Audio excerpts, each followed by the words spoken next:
네, K무브 세계를 잡다 시간입니다. 해외 취업, 이 해외 기회가 많은 만큼 또 그만큼 치밀하고 똑똑한 준비가 필요한데요. 이 시간 통해서 함께해 보시죠.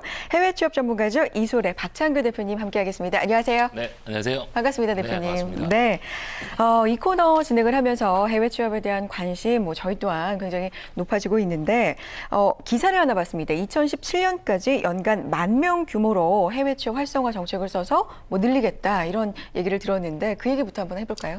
네, 반가운 소식이죠. 네. 우리 조만간 기획재정부와 그 고용노동부에서 해외 취업 지원 프로그램인 그 K무브 개편 방안이 곧 이제 나올 계획입니다. 네. 먼저 정부에서는요. 우선 그 해외 취업 유망 10개국 국가만 저희가 작년에 선정을 했는데요. 이제 이번에 발표될 그 개선 방안에서는 해외 취업 유망 국가를 15개 국가로 증대가 되었고요. 네. 유망 직종이라든지 부족한 인력 수요 그리고 취업에 필요한 요건 등을 좀 조사를 해서 전면적으로 공개를 하기로 했습니다. 그만큼 기존에 해외 취업의 양에 조금 집중을 했다면요. 앞으로는 그 취업 정보 제공을 국가별로 그리고 분야별로 조금 세분화하고 알선 기능을 조금 더 강화를 해서 질 좋은 그 일자리를 많이 높이겠다. 질로 이제 진행을 하겠다라는 것이 계획이죠. 그렇군요. 네. 굉장히 반가운 소식입니다. 해외 취업에 대해서 이 걱정을 하고 있는 분들도 사실 아직도 있긴 있는데 그 질에 대한 측면이 굉장히 걱정을 많이 하시거든요. 양보다 질이라고 하면 구체적으로 어떤 얘기를 말하는 거죠? 오늘 저희가 조금 희소식이 하나가 있었습니다. 오늘 이제 결정이 났죠. 미국 LA에서 네. 최저임금, 즉 시급이 시간당 15불부터 진행을 하겠다라는 것입니다. 이 네. 얘기는 미국에서 시간당 15불을 받으면 연봉이 2,400만 원 이상이 되는 거죠. 그래서 즉 어떤 양에 초점을 둔다라는 것보다 질이라는 건 아무래도 우리 한국인들이 해외에 나갔을 때 조금 어떤 급여 제도가 최소 연봉 2,400만 원이 넘어가는 듯한 이제 이런 점을 포인트를 둘 수가 있고요. 또 하나는요, 조금 주목해야 할 사항들이 있습니다. 현재 그 한국에서 국내에서 취득한 자격증이 해외에서 인정을 받지 못하는 경우가 아주 많습니다. 네. 그래서 국가 차원에서 국내에서 취득한 자격증이 해외에서도 인정을 받을 수 있는 제도들을 저희가 지원하고 있고요. 지금 현재 저희가 해외에서 인정받을 수 있는 자격증들이 저번 방송에도 말씀드린 것처럼 일본에서 정보 처리 기사나 정보 처리 산업 기사 등으로 해서 일본과 중국에서 조금 한정적인데 현재 조금 장기전으로 해서 좀 확대될 계획을 가지고 있고요. 네. 지금 작년부터는요, 아부다비 그 보건청에서 한국 의료인 면허 인증을 지금 추진을 하고 있습니다. 그래서 아무래도 간호사와 같은 이런 전문 직종의 해외 진출이 많이 확대될 것으로 저희가 예상을 하고 있습니다. 네. 국내 자격증이 해외 취업을 하는데도 좀 인정이 된다면 더욱더 좀 길이 넓어지지 않을까 이런 희망을 갖게 되는데 그럼 궁금한 게 지금 해외 취업을 하시는 분들은 이 해외 취업하려는 그 국가에서 원하는 자격증 그 현지에서 그럼 바로바로 따고 있는 건가요? 어떻습니까? 물론 꼭 그렇지만은 않습니다. 네. 이제 직업에 따라서 직무군에 따라서 조금 틀린데요. 이제 단지 전문 직업군 같은 경우에는 현지 국가에서 인정하는 자격증을 많이 취득을 하시는 경우고요. 네. 예를 들어서 회계사라든지 간호사라든지 그리고 엔지니어라든지 IT 계열들은 현지 자격증을 많이 취득을 하시고요. 미국 같은 경우가 조금 주목해야 될 사항이 우리 안경광학사라는 직업군이 네네. 있습니다. 그래서 미국의 현재 그 안경광학사의 직업군이 인력이 많이 부족합니다. 그래서 우리 한국에 있는 안경광학사 전공을 하신 분들이 미국 안경광학사 자격증을 취득을 해서 미국으로 취업하는 그 길이 지금 올해부터 이제 열리기 시작을 했습니다. 그렇군요. 알겠습니다. 어쨌든 변화되는 또 계획을 하고 있는 정책들 이야기로 시작을 해봤는데 오늘 이야기 그럼 본격적으로 나눠보겠습니다. 저희가 해외 취업 유망 10개 국가를 시리즈로 안내를 해드리고 있습니다. 그래서 오늘은 독일에 대해서 이제 알아볼 차례인데 독일 하면 좀 예전 이야기긴 하지만 독일 광부 간호사로 우리가 또 많이 나갔던 그런 얘기가 있잖아요. 기억이 있고. 그리고 독일하면 좀 해외 취업에 친근한 국가이기도 한데 좀 더 자세한 소식 좀 들려주세요. 네, 아무래도 오늘 저희가 이제 독일에 대해서 조금 안내를 해드릴 건데요. 네. 영화 국제시장에서도 맞아요. 우리 이제 대한민국의 청년들이 그 당시에 그 독일의 광부나 간호사로 이렇게 나갔던 그런 그 영화로도 나왔었는데요. 독일 취업 많은 사례를 가지고 있지는 않지만 그래도 우리 대한민국의 정부에서 그리고 특히 우리 작년에 우리 박근혜 대통령이 직접 독일에 방문을 해서 독일 취업을 시장을 다시 한 번 더 움직이고 있습니다. 네. 그 해외 취업에서 늘 말씀드리는 것이지만 해외 취업을 시작을 하실 때는 그 해당 국가의 고용, 노동, 시장 현황을 먼저 파악하시는 것이 가장 중요하시겠죠. 네. 그렇군요. 뭐 광부 간호사 얘기 영화동에서도 많이 봤기 때문에 얘기를 많이 했지만 요새 선호하는 직종은 또 달라지지 않았을까 이런 생각이 드는데 어때요? 네, 그럼요. 뭐 영화에 나오듯이 그러니까요. 우리 젊은 청년들이 광부로 세월이 많이 네, 흘렀으니까. 그럼요. 네. 네, 간호사나 뭐 엔지니어, 특히 IT 분야, 심지어 뭐 사회복지 분야까지도 지금 이제 우리 독일 쪽으로 청년들이 많이 진행이 되는데요.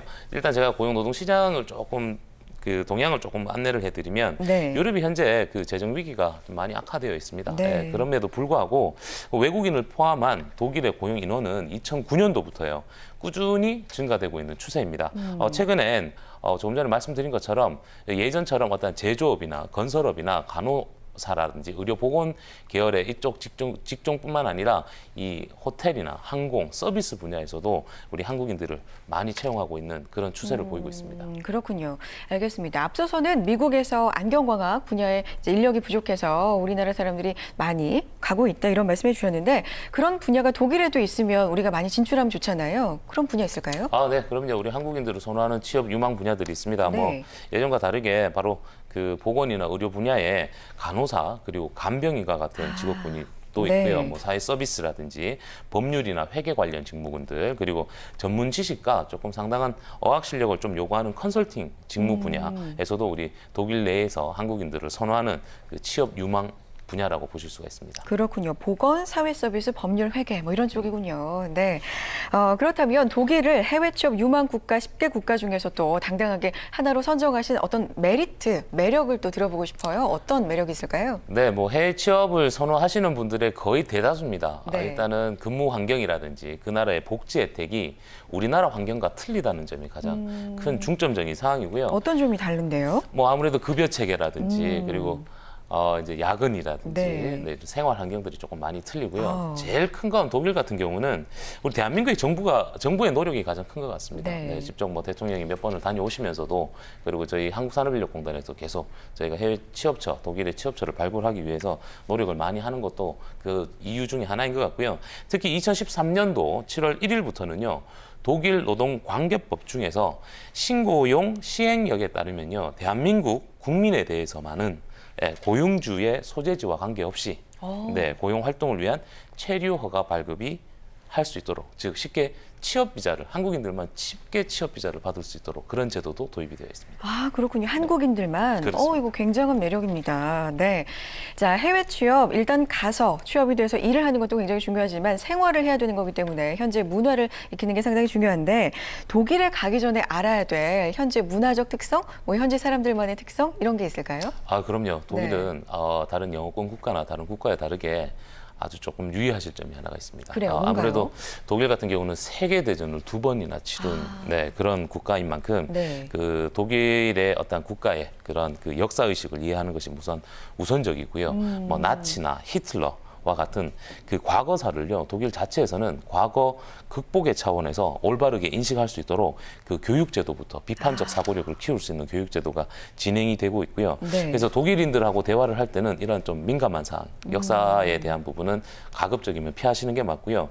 독일은 또 재밌는 게 그 공과사를 철저하게 구분하는 국가 중에 하나라고 보실 수가 있습니다. 그런 문화를 지니고 있습니다. 예를 들어서 독일인들하을 대화를 좀 하실 때는요, 뭐 경제적인 부분이라든지 나이라든지 뭐 병이라든지 체중이라든지 뭐 예를 들어서 우리 한국 분들 만나시면 와 오늘 좀 살이 빠지신 것 같아요 이런 말씀 네. 많이 하시잖아요. 근데 그렇죠. 독일에서는 절대적으로 이런 대화는 조금 삼가하시는 게 일과 관련되지 않으면 이런 대화는 조금 삼가하시는 게 필수적입니다. 그렇군요. 역사의식, 과거사에 대해서 민감하고 또 개인사에 대해서도 민감하다는 이런 문화적인 특성 또 알아두셨으면 좋을 것 같고요. 독일 취업 이제 본격적으로 작전을 한번 세워보겠습니다. 우리가 작전 매번 얘기를 하잖아요. 독일도 마찬가지로 상륙 작전이 있겠죠? 네. 그럼요. 네.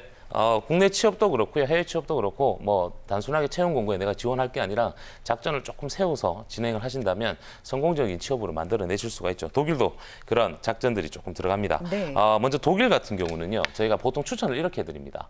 독일은 바로 취업하는 것보다 대학을 진학을 해서 취업하는 것을 많이 추천을 합니다. 이유가 있습니다. 네. 일단은 독일은 중국 어학 시험이 있습니다. 독일어 중국 어학 시험을 통과하지 못하면 대학에 지원하는 것 자체도 불가능하고요. 실질적으로 그 의사소통이 원활하지 못하면 당연히 취업도 불가능하겠죠. 그런데 우리 독일 정부에서는요, 외국 유학생들한테 2년 동안 학생 비자를 지원을 해줍니다. 그리고 2년의 어떤 어학연수 기간을 걸치고 나면요, 독일의 대다수 국립대학은 수업료, 즉 등록금이 면제가 되고 있습니다. 네. 그래서 먼저 2년 정도 어학연수를 하시고 그리고 대학으로 진학을 하셔서 그리고 취업으로 연계하는 부분들이 좀 독일 취업에 좀 장기적 안목을 바라보고 간다면 가장 좋고요. 두 번째로 봤을 때는 독일에 있는 기업들은요, 처음부터 외국인을 채용하는 것보다는 네. 이제 연수생이라는 제도가 있습니다. 즉 인턴십이죠. 예, 독일 대학에서 공부를 한 친구들이 인턴십으로 약 6개월 이상을 하시고 취업을 하는 걸 더 선호하는 이런 문화들을 좀 가지고 있습니다. 아, 대학생 그리고 인턴십. 아, 그렇군요. 알겠습니다. 자, 그렇다면 굉장히 또 중요한 부분이죠. 비자 안 짚어볼 수가 없습니다. 독일 어떻습니까? 네, 뭐 까다롭다면 까다로울 수 있는데요. 그래요? 그렇게 까다롭지는 않습니다. 네. 네, 뭐 독일 역시나 그 제도가 자국의 실업률을 그 최저로 유지하기 위해서 뭐 노력을 많이 하고 있는데요. 그래서 자국의 근로자를 채용하지 못했을 때 구할 수 없을 경우에만 외국인들을 이제 채용하는 그런 고용 허가 제도로 진행이 되는데요. 먼저 독일에 취업을 하시려면요, 4가지를 알고 계셔야 됩니다. 노동시장 테스트 고용 제도라는 것이 있고요. 네. 노동시장 테스트 면제 고용 제도, 그리고 임시 계절 노동자, 그리고 조금 전에 말씀드렸던 것처럼 연수생과 같은 이런 4가지로 분류가 된다고 보실 수가 있고요. 네. 노동시장 테스트 고용이라는 것이 조금 어려울 수가 있는데요. 고용주가 자국에서 인력을 충원을 못해서 외국인을 채용을 한다면 채용 공고를 올리는 것이 아니라 해당 국가의 이제 노동 허가 센터에 이제 의뢰를 하는 겁니다. 네. 그러니까 우리나라하고 거의 유사하다고 보시면 돼요. 우리나라 역시나 외국인들이 한국에 취업을 하기 위해서는 우리나라 고용노동부나 한국산업인력공단을 통해서 취업하는 케이스가 네네. 있거든요. 이 부분이 바로 노동시장 테스트 고용이라는 것입니다. 알겠습니다.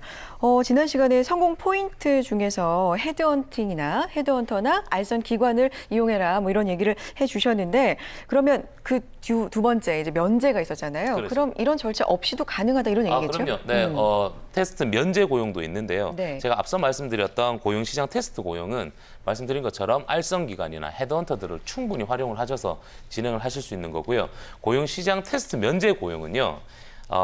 기업에서 좀 특정 유형으로 분류되시는 분들, 예를 들어서 뭐 사내 양수인이라든지 임원, 그리고 고도의 자격을 갖추신 분들, 경력이 있으신 분들, 그리고 과학자라든지 음악가, 운동선수, 그리고 모델 등과 같은 분들은 굳이 테스트 없이 이렇게 고용을 하실 수가 있습니다. 그리고 독일은요, 외국인 근로자들이 처음 1년 동안에는요, 노동과 합법적인 체류가 허가가 부여가 되고요, 2년 단위로 2번 정도 연장할 수 있고 최대 5년까지 체류가 가능하고요. 이제 경력이 있으신 분들이나 고도의 어떤 자격을 갖추신 분들은 독일 영주권도 같이 취득을 하실 수가 있습니다. 네. 얼마 전에 호주에 대해서 알아볼 때는 워킹 홀리데이에 대해서 굉장히 자세하게 알아봤었는데 독일 경우에는 이 방법 쓰는 건 어떤가요? 그럼요. 이 방법 역시나 이제 두 번째 작전이라고 보실 수가 있습니다. 그래요? 제가 앞서 말씀드린 것처럼 독일의 기업 고용주들이 네. 단순하게 외국인들을 바로 채용을 하는 것보다는 좀 연수생이라는 어떤 이런 비자를 활용을 해서 채용하는 걸 많이 선호하시고요. 그러다 보니까 한국에서 만약에 준비를 하실 경우에 내가 재학생일 경우에는요, 인턴십 제도를 조금 활용을 하셔서 인턴 계획서라든지 그리고 학생 인턴 지원서라든지 이런 걸 준비를 해서 지원하시는 게 맞고요. 졸업생일 경우에 지금 사회생활을 하고 계시는 분들 같은 경우는 먼저 워킹할리데이 비자를 취득을 해서 1년 정도 워킹할리데이 비자로 기업에서 근무를 하시고 취업 비자로 정식적인 절차를 밟아서 터닝하시는 게 작전이라고 보실 수가 있습니다. 네, 알겠습니다. 이렇게 작전을 또 자세하게 세워주셨는데 그러면 본격적으로 독일의 취업처 구체적으로 알고 싶습니다. 어디에서 지금 모집하고 있습니까? 네, 뭐 저희 그 월드잡 사이트에서 확인을 해보시면 네. 저희가 자세한 정보들을 좀 보실 수가 있는데요.